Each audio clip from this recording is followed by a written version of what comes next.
What was the score? I didn't even check. That's one of those rare math games that you can actually win shooting twos. 18 for 20 from two like we were. Pretty efficient. All right, go ahead, Coach. Game two. I'm really excited for tomorrow pregame. It's unique that when we came here, I guess I'm in year 8 now. The idea of raising banners, cutting down nets, and handing out rings was the goal, was the dream, and we dream really big in this program.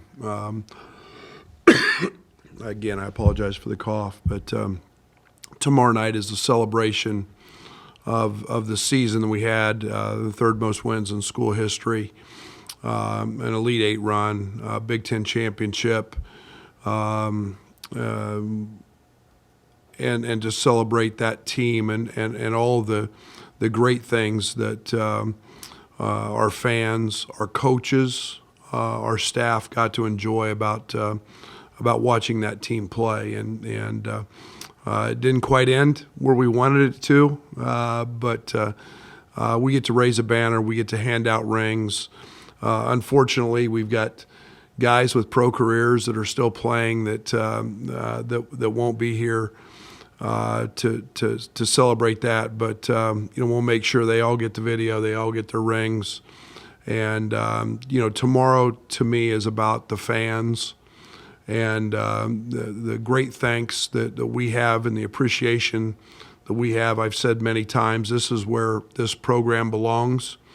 Being able to do this, it's really hard to do. We understand that, but excited for that opportunity. Excited for the guys that are here, all the managers, all the coaches that have worked so hard to put us in that spot. So that celebration happens before the game tomorrow, and leads us into a great contest with SIUE, who is very good. They're coming off a game last night against Indiana. They were in that thing till midway through the second half, and extremely well coached. They have legit size. They have a great guard, and they were more than impressive last night in Bloomington. I think 16 offensive rebounds they got. They play really hard.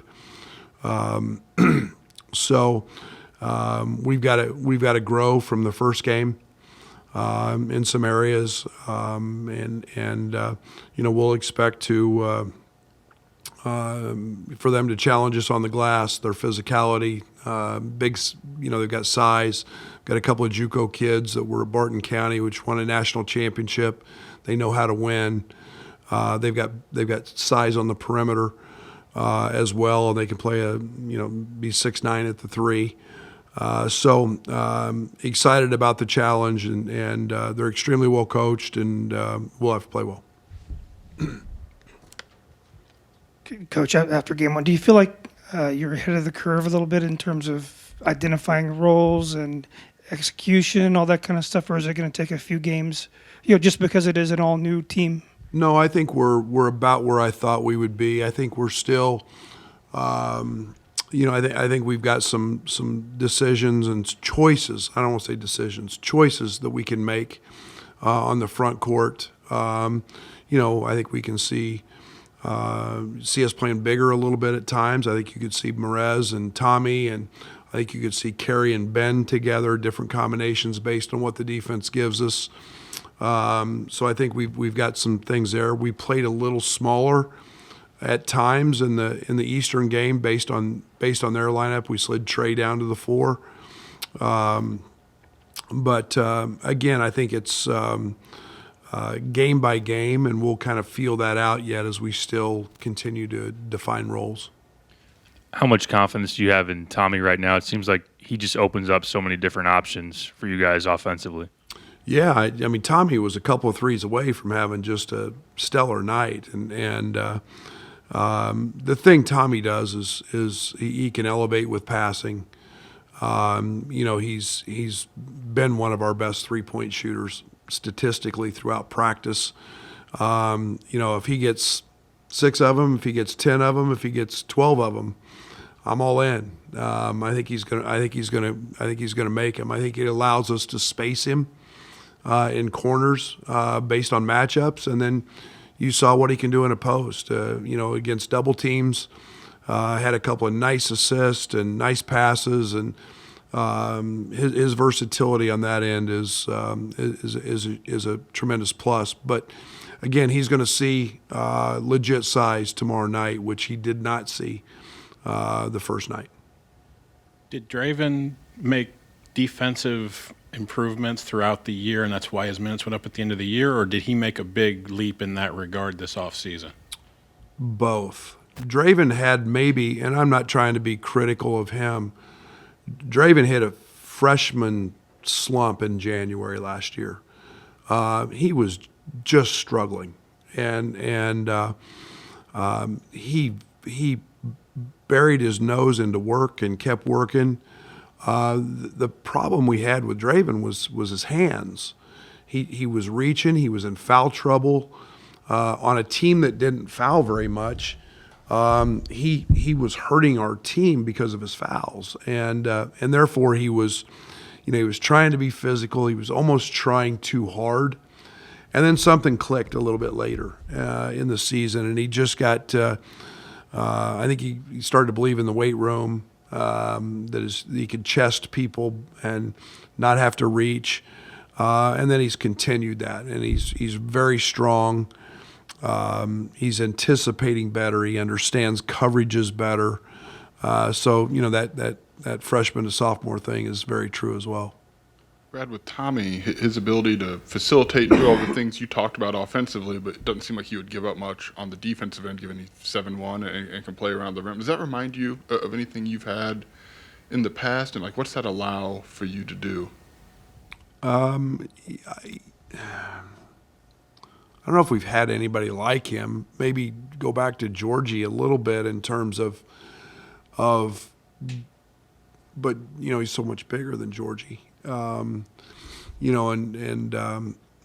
have the ability to pass, have the ability to be versatile. Georgie was more of a block player than Tommy is. I think Tommy can be one of the best shooting bigs in the country, and that wasn't G. But we truly haven't had one. Then Kofi was the wall. Kofi was just massive and did things differently. But that's why we're playing a little bit the way we're playing, and the 5 out, and it opens things up, and he gives us a nice luxury to play in the pocket and post ups and pick and pops. He's got the whole game. Yes. You mentioned front court options. To have maybe 2 very distinct bigs in Tommy and Merez, what does that may allow you to do when they definitely have different strengths? Yeah, whatever the game needs, whatever the game calls for, we can get to it a little bit. And I think we'll eventually be able to play both of those guys together some. I thought Merez was terrific on the defensive end. Just his activity, his ability to spring off the floor, and a lot of those are what we call late contests that he went up and blocked. And when you can when you can challenge people at the rim like he does, it's different than Tommy, because Tommy's more vertical, just in terms of his body. Excuse me, guys. You got a tickle going. That's good. But they're different, but it gives us a nice diverse package there. Coach, you had 20 minutes for Will Riley in the first game. I don't know if you can make much of that because of the score, but is that about right for him, or you want him out there on the court a little bit more? No, I'd like to see him on the court a lot. I think it's defining roles. I think we got tremendous productivity, obviously, from him. He's efficient. I think that again, as the game goes, the game's move up in caliber, so to speak. I think we'll see increased opportunities for him. But I thought he was efficient, and I thought Draven was efficient. You get big nights from both those guys off the bench. That's what we strive for here, is to continue to find productivity at that level off the bench, and I think we got that. As with Merez, again, 6 blocks, did you anticipate him being as much of an eraser at the rim that he was, or was that? No, we know he can really jump, and but I think it was great timing. I think it was a little bit them. Maybe not having a true post-up guy that he had to be occupied with, so to speak. That'll be a little bit maybe different look tomorrow night. But the way we play and, in our drop coverage and, those options are going to be there. And he's just he's a bouncy kid and had great timing. That shot chart, philosophically, we know is what you want, but when things start to ramp up, how repeatable do you think that can realistically be? I don't know why it should be any different. I hope it's that way. I hope, I thought we missed 9 open threes that we should have taken, and we didn't. We drove it, and we don't want to do that. I think we can be a really, really good shooting team. I think those opportunities are there. I was disappointed in our offensive rebounding in the second half. We got 50% of our misses back to first. In the second half, we got content because we made a few. Thought we were going to keep making them, and we can't do that. We can't relax. We've got to be the best offensive rebounding team off of a three-point attempt in the country, and we work on it daily. So, and then we got guys who can get in the paint. The coverage determines a little bit of what those things look like. Drops, Eastern trapped, and hard hedge. KJ just took what he gave and got the ball out of his hands. But we'll see every game. But I'd hope it's pretty close. Coach Tommy mentioned maybe he was more of a traditional pick and roll guy the last few years. Had you guys already seen in his game that he could be more versatile? And then was he excited when you asked him to start doing more of the passing and the shooting? Yeah, I think that was one of the things that we were able to really dive into and film in the recruiting process was his ability to shoot it. And he was 2 or 3 attempts a game, but his ability to step out and shoot it was highly efficient. And we were like, we just need to tap into this. And again, it's coverage based. Tommy has the ability to do whatever the defense gives him, and the other night there were a lot of pops and a lot of opportunities, and yet when he rolls, he's 7-1 at the rim, so you better be able to protect against that and those lobs, because he can. He's a better athlete than vertically than most people think. Coach, most of your guys aren't coming back from last season for the ring ceremony, but how nice was it to see Max Williams today? Oh, anybody who's been a part of our family is always welcome back here. I think it's what makes Illinois great. Is you start going through an email list of former players, managers, coaches, and it's thousands, and you start looking at how many of those guys come back, and throughout the course of a season, and how many of them wear their old Letterman's jackets, and how many of them send emails or phone calls or text messages. That's what truly makes Illinois special. There's not many of those programs out there. And even though guys are doing their deal right now and advancing, and to get a guy like Max, who was a walk-on, and we scholarshiped the second semester, and to see him come back and want to be a part of this, and he deserves that right. He was out there every single day.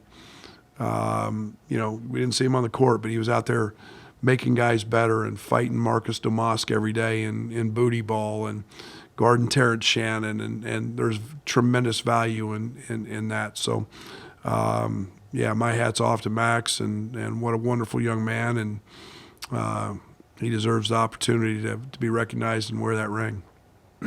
Brad, as time has gone on, it's sunk in just all that you guys went through last year. Obviously, the success, but the challenges you had to overcome, in particular, Terrence. And does that give you a different level of appreciation? Yeah. The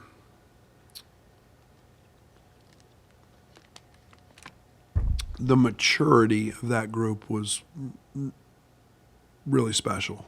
The quality of the person was really special. There was genuine excitement, care when somebody else did something good.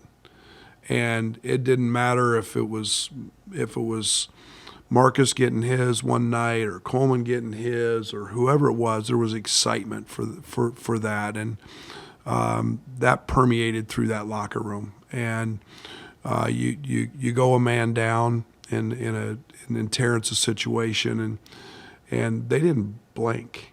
And I mean, in terms of doubting that they had the ability to rise to the next deal. Now, you don't lose a first-team All-American. You don't lose arguably the best season in Illinois basketball history numerically. You don't replace that with one guy. But as a collective group, they fought and competed. And if I have a disappointment, we were one weekend short because I do think we were a Final Four team that just had a bad day against the best team in the country. So I feel for them not being able to make it to the last weekend. But all in all, it was an incredible group. It was so fun to coach. That team was fun to coach. They had great personality and came from sources that most people don't think about. But it was a special year. Just the last couple of years at Arizona, Kylan wasn't very high turnover. Was the opener maybe a little bit of the exhibition? Is that a blip for him? I don't know what's maybe kind of pressing that a little. We're playing different. We're playing it's the style's different. They're very controlled in their motion and their flow, as they call it. With two bigs, the paint was a little more congested. The opportunities for him in the paint are a little different here. I think he's adjusting to the style. I think it's a blip on the screen. He fumbled a couple, just made one that he pitched to their bench, just behind Will. But I think he's all in all he's a pretty good decision maker. Coach, with the challenging non-conference schedule that you're playing, is there a sense of urgency in these early season games to iron things out and maybe try to get to mid-season form and get things clicking before you face some of those tougher teams? No, it's got to be step by step. You can't force things because of the schedule. I'm the one thing I understand is process. I don't think there's any shortcuts to winning. I don't think there's any shortcuts to building something that's sustainable. There's no need to try to trick something off that you can't sustain. We've got to keep building our foundation, laying our base, developing the right habits, understanding what winning plays are, understanding the plays that don't allow you to win, and keep rebounding, not turning the ball over, setting great screens, all the little details, and we'll keep hammering those.